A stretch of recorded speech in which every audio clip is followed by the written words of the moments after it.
அமெரிக்காவில் ஐயப்ப பக்தர்கள் மாலை அணிந்து விரதமிருந்து மேற்கொள்ளும் ஐயப்ப வழிபாடு.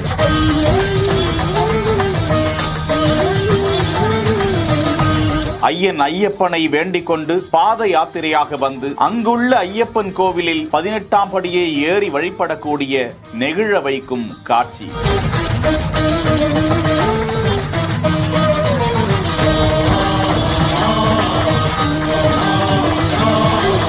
ஐயப்ப பக்தர்கள் உலகம் முழுவதும் பரவி இருக்கிறார்கள் என்பதற்கான சான்று. கேரள மாநிலத்தில் இருக்கக்கூடிய சபரிமலைக்கு அந்த ஐயனை காண கடுமையான விரதம் மேற்கொண்டு ஐயப்ப பக்தர்கள் சபரிமலையானை காண சென்று கொண்டிருக்கிறார்கள். அந்த விரத காலங்கள் கேரளா, தமிழ்நாடு, ஆந்திரா, இந்தியாவின் பிற மாநிலங்கள் மட்டுமல்லாது அமெரிக்கா வரை பரவி இருப்பது குறித்த தகவல் வெளியாகி இருக்கிறது. அமெரிக்காவின் புளோரிடா மாகாணத்தில் டம்பா என்ற பகுதியில்தான் அமெரிக்க வாழ் தமிழர்கள் சபரிமலையானை வேண்டிக் கொண்டு விரதம் இருந்து மாலை அணிந்து அங்குள்ள ஐயப்பன் கோவிலுக்கு அவர்கள் இருமுடி கட்டி சென்று 18ஆம் படி மீது ஏறி ஐயனை வழிபட்டது குறித்த காட்சியை பகிர்ந்திருக்கிறார்கள்.